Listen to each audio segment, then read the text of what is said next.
Semeton, siapa sangka seorang jenderal yang juga pernah menjabat menjadi orang nomor satu di Provinsi Bali, yaitu menjadi Gubernur Bali sekitar tahun 2008 sampai 2018. Dia adalah anak seorang perantau dari Bali di Sumatera. Orang tuanya mengikuti program transmigrasi ke Bengkulu pada saat peristiwa Gunung Agung meletus. Dan kehidupannya di perantauan tentunya jauh dari kata cukup. Bagaimana seorang tokoh besar ini yang kini menjadi seorang jenderal purnawirawan polisi ini jauh dari kata cukup kehidupannya di perantauan. Bagaimana ia memulai kehidupan sehari-harinya di perantauan, tidur tanpa alas kasur dari SD sampai SMA. Kemudian sejak berusia 12 tahun pernah menjadi pembantu keluarga Tionghoa di daerah Sumatera ini. Kemudian bagaimana beliau bisa survive melawan semua tantangan dan pahitnya kehidupan, menjadi orang nomor satu di Provinsi Bali, kemudian meraih posisi jenderal di pihak kepolisian. Sementara bagaimana beliau menjalani kehidupannya di perantauan di Sumatera, tepatnya di Bengkulu, mulai dari usia 12 tahun sudah menjadi pembantu keluarga Tionghoa, kemudian sampai tamat SMA baru merasakan tidur di kasur. Bagaimana beliau bisa menjadi orang nomor satu di Bali, meraih berbagai bintang penghargaannya sebagai seorang jenderal di Kepolisian Republik Indonesia.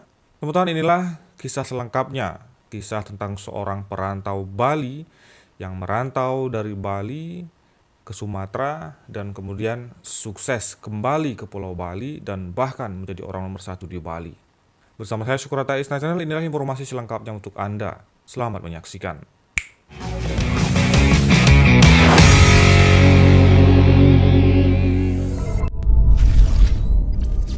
Made Mangkupastika yang lahir pada tanggal 22 Juni 1951 pernah menjabat sebagai Gubernur Bali dari tahun 2008 hingga 2018. Ia juga merupakan seorang tokoh kepolisian dan politikus Indonesia, putra kedua dari 6 bersaudara, 5 laki-laki dan 1 perempuan. Ayahnya seorang pendidik guru tari dan juga guru silat. Ia menguasai 6 bahasa asing dan merupakan lulusan Akabri Kepolisian pada tahun 1974 atau yang dikenal dengan nama Praja Gupta. Pada 22 Juni ia dilahirkan di desa Patemon, Kecamatan Seririt, Kabupaten Buleleng, Provinsi Bali, Indonesia. Riwayat pendidikannya, dia lulus dari sekolah rakyat, SMP di Negeri 1 Bengkulu, kemudian SMA di Negeri 2 Palembang. Pada tahun 1974, ia lulus Akademi Kepolisian Akabri. 1975 mengikuti latihan Brimob pelopor di Bogor dan ditugaskan sebagai Komandan Peleton 1 Kompi 1 Batalion B Brimob Polda Metro Jaya. Ditugaskan di Timur Timur hingga tahun 1976. Kemudian pada tahun 1977 menikah dengan Nimade Ayu Putri. Tahun 1977 sampai 1981 menjadi Ajudan Menteri Pertahanan dan Keamanan Panglima ABRI, Jenderal TNI Maraden Pangabean. Kemudian tahun 1984 menyelesaikan pendidikan di PT IKA, Kepala Subdinas Pencurian Berat, Direktorat Reserse Polda Metro Jaya. Tahun 1985 menjadi Kepala Unit Kejahatan Harta Benda, Direktorat Reserse Kepolisian Daerah Metro Jaya. Pada tahun 1987 beliau menjadi Kapolsek Tambora, Jakarta Barat. Kemudian tahun 1988 sampai 1989 menjadi anggota kontingen Garuda 9 bergabung dengan pasukan PBB di Namibia. Pada tahun 1990 sampai 1991 melanjutkan pendidikan di Sekolah Staf Komando Angkatan Darat, Sesquad. Kemudian tahun 1991 menjadi Kepala Satuan Penyidik Kejahatan Perbankan, Subdirektorat Reserse Markas Besar Kepolisian Republik Indonesia, Kepala Bagian Reserse Ekonomi Polda Sulawesi Selatan dan Sulawesi Tenggara hingga tahun 1992. Tahun 1993 mendapatkan pelatihan di Australia dalam bidang penanganan kejahatan berat. Tahun 94 sampai 95 menjadi Kepala Kepolisian Resort Jakarta Barat. Kemudian tahun 1996 sampai 1997 menjadi Wakil Asisten Perencanaan dan Anggaran Kapolda Metro Jaya. Kemudian menempuh pendidikan di Sekolah Staf Komando ABRI hingga tahun 1997, satu-satunya perwira Polri yang menempuh pendidikan di Sesko ABRI, karena perwira Polri menempuh di jalur pendidikan Polri, Sespim, dan Sespati. Kemudian pada tahun 97 sampai 99 menjadi Kepala Departemen Kerjasama Internasional di NCB Interpol. Kemudian belajar di Sekolah Staf Komando ABRI, lulus tahun 97 dan mendalami ilmu investigasi kriminal internasional Tokyo, Jepang. Kemudian Direktur Reserse Ekonomi Mabes Polri.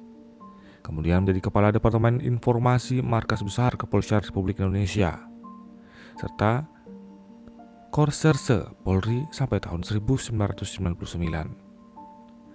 Menjadi Direktur Tindak Pidana Tertentu Markas Besar Kepolisian Republik Indonesia. Kemudian tugas BKO Polda Timur.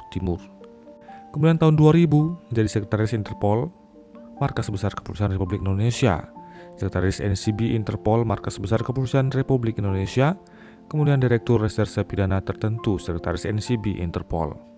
Menjadi Kepala Kepolisian Daerah Nusa Tenggara Timur. Tahun 2000 sampai 2003, beliau menjadi Kepala Kepolisian Daerah Irian Jaya, menjadi Ketua Tim Investigasi Bom Bali. Teman-teman, disinilah nama daripada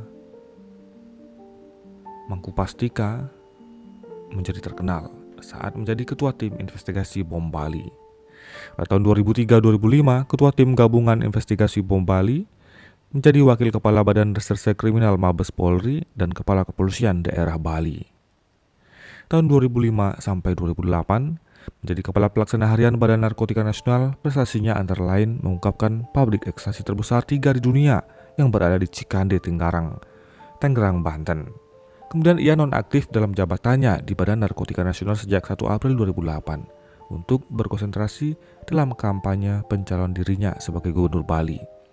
Dengan didukung PDI Perjuangan, Pastika mencalonkan diri sebagai calon Gubernur Bali berpasangan dengan Ana Agung Puspayoga dan berhasil memenangi pemilu dengan meraih 55% suara. Tahun 2008-2013 menjadi Gubernur Bali periode pertama.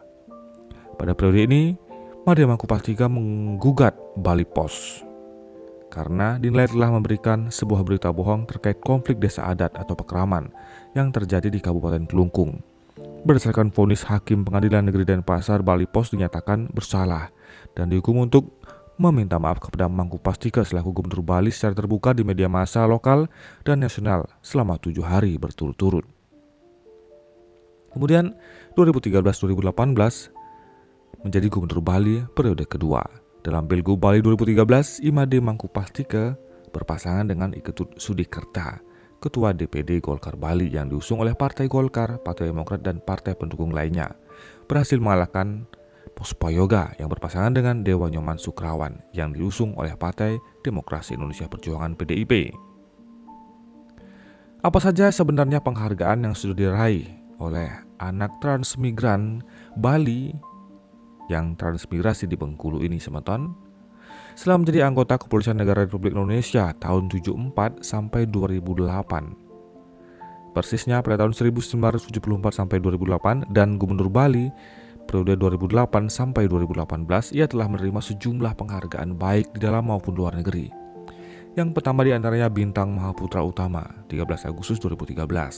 Kemudian Bintang Bayangkara Pratama, Bintang Bayangkara Naraya, Satya Lancana Ksatria Tamtama, Satya Lancana Karya Bakti, Satya Lancana Kesatiaan 24 tahun, Satya Lancana Seroja 1976, Satya Lancana Santi Dharma, United Nations Transition Assistance Group in Namibia, UNTAG Medal 1989, Honorary Officer of the Order of Australia (AO) 11 Oktober 2003. Sementara siapa yang menduga bahwa anak putra Bali yang ikut orang tuanya merantau di Bengkulu ini adalah seorang komisaris jenderal polisi purnawirawan yang bernama lengkap Dr. Andes Imade Mangkupastika MM.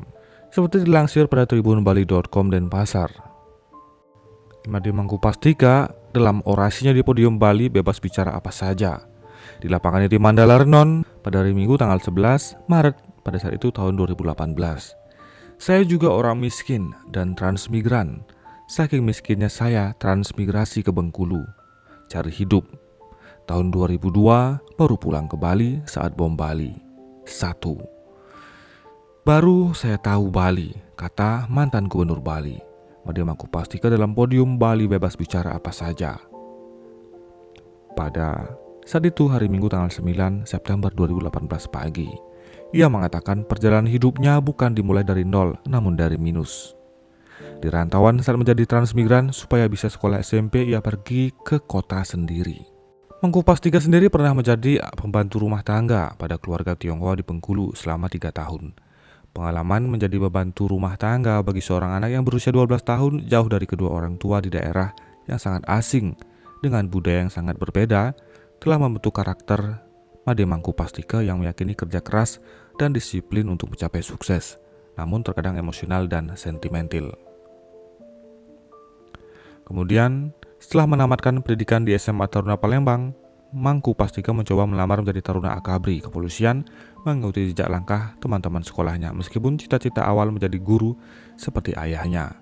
Mendengar bahwa pendidikan di akabri adalah gratis dan bahkan bakal mendapat uang saku, Mangkupastika sebagai seorang remaja yang hidupnya sangat prihatin dan sederhana serta terbatas kemampuan ekonominya berpikir pragmatis, yang penting dapat bersekolah secara gratis. Setelah melalui berbagai tes, ujian, dan seleksi yang sangat ketat, akhirnya Mangkupastika diterima sebagai calon taruna akabri polisi dan selanjutnya menjalani pendidikan selama 4 tahun di Magelang dan Sukabumi. Imade Mangkupastika menamatkan akabri polisi pada tahun 1974 dan melanjutkan latihan Brimob pelopor di Kelapa II Bogor sampai pertengahan tahun 1975. Penugasan pertama sebagai perwira polisi adalah sebagai Komandan Peleton 1 Kompi Batalion B Brimob Polda Metro Jaya yang berkedudukan di Kelapa II Bogor. Beberapa bulan kemudian, yaitu pada tanggal 5 Desember 75, Mangkupastika beserta batalion bertugas ke Timor Portugis. Pada waktu itu namanya belum Timor Timur. MP bertugas di Timor Portugis sampai Juli 1976, sesaat sebelum berintegrasinya Timor Portugis dengan Republik Indonesia dan menjadi provinsi ke-27 dengan nama Provinsi Timor Timur. Mangkupastika tidak pernah menginjakkan kakinya lagi ke Timor Timur sampai tanggal 1 Juni 1999. Ketika kemudian Mangkupastika kembali bertugas di sana sebagai Komandan Kontingen Lorosai BKO Polda Timor Timur, sekaligus sebagai Chef Liaison Officer antara Polri dengan UNAMED. Imade Mangkupastika berada di Timor Timur sampai tanggal 30 Oktober 1999, yaitu ketika kontingen RI terakhir meninggalkan tim-tim karena pada saat itu diserahkan ke PBB. Kemudian dalam menangani kasus bom Bali, tentunya Mangkupastika memiliki keyakinan yang sangat tajam. Tuhan pasti akan memberikan jalan untuk mengungkap suatu kejahatan yang telah merenggut nyawa lebih dari 200 orang yang tidak berdosa dan kesengsaraan bagi ribuan orang baik langsung maupun tidak langsung. Hal ini dibuktikan ketika pada hari Sabtu tanggal 2 November 2002 di saat Mangkupastika melakukan persembahyangan di Pura Besaki, penyidik menemukan nomor kir dari mobil 300 yang diledakkan oleh para teroris. Berbekal nomor kir inilah tim penyidik akhirnya menangkap Amroji sebagai pemilik ketujuh dari mobil tersebut. Selanjutnya tim penyidik secara berturut-turut dapat menangkap para pelaku lainnya seperti Imam Samudra, Abdul Aziz Muklas, kemudian Gupron, Ali Imron, dan seterusnya. Pengungkapan kasus bom Bali dalam waktu singkat telah mengejutkan dunia yang tadinya pesimis dan menganggap enteng petugas-petugas Indonesia. Pada saat yang sama, paradigma bangsa Indonesia tentang terorisme juga menjadi berubah total. Baik dari segi ideologi, hukum politik maupun keamanan dunia internasional menyorot dengan tajam. Proses penyidikan bom Bali ini melalui pemberitaan berbagai media internasional dan kehadiran perwakilan pemerintahnya di Bali. Sebagai institusi, masih banyak yang harus diperbaiki pihak kepolisian RI. Tetapi Pastika adalah polisi profesional yang punya keinginan untuk melakukan tugasnya. Mangku Pastika melayani setiap pertanyaan mereka dengan sabar di tengah-tengah kesibukan memimpin penyidikan, yang kemudian ternyata dinilai merupakan proses pengungkapan kasus yang sangat sukses, transparan, akuntabel, dan profesional. Atas penilaian itulah, majalah berita internasional Time menyatakan Mangku Pastika sebagai salah satu Man of the Year 2002, Asia Newsmaker, and Asia Hero Against Terrorism. Tidak ketinggalan, majalah Business Week juga menobatkan Mangku Pastika sebagai salah satu dari 25 Asia Star 2003, sebagai salah seorang berperan dalam perubahan kebijakan politik The War of Terror Desperately Needed an Asian Hero. Now it has found one. Time Magazine. Bagaimanapun juga, Mangku Pastika merasakan bahwa semua keberhasilan itu adalah hasil kerja keras seluruh anggota tim yang didukung sepenuhnya oleh masyarakat Bali, pada khususnya serta restu dan kehendak Ide Sayang Widiwase. Semetan demikianlah kisah sukses dari seseorang anak perantau dari Bali yang merantau ke Bengkulu dan mengawali kesuksesannya bahkan bukan dari titik nol tetapi dari minus. Beliau seorang anak yang bekerja menjadi pembantu untuk memenuhi kehidupan sehari-harinya, bersekolah serta tidur tanpa kasur sampai dia benar-benar tamat SMA, hingga akhirnya menjadi jenderal serta menjadi orang nomor 1 di Pulau Bali, yaitu seorang gubernur. Semetan, bagaimana pendapat Anda? Tentunya banyak hal yang bisa kita ambil sebagai pelajaran. Dan kisah yang dialami oleh beliau ini, Mangku Pastika ini, benar-benar seseorang dengan jiwa disiplin dan tahan terhadap berbagai macam cobaan dan rintangan berhasil beliau lewati. Semoga kisah ini bisa menginspirasi banyak generasi muda di Indonesia. Teman-teman, ada banyak lagi penghargaan-penghargaan lain yang tentunya baik dari nasional dan internasional yang sudah didapatkan, di samping apa saja kebaikan-kebaikan dan banyak lagi yang sudah beliau lakukan untuk masyarakat Bali, khususnya pada saat menjadi gubernur. Terima kasih atas atensi Anda. Silakan tuliskan pendapat Anda di kolom komentar. Sampai jumpa di video selanjutnya. Om Santi Santi Santi Om.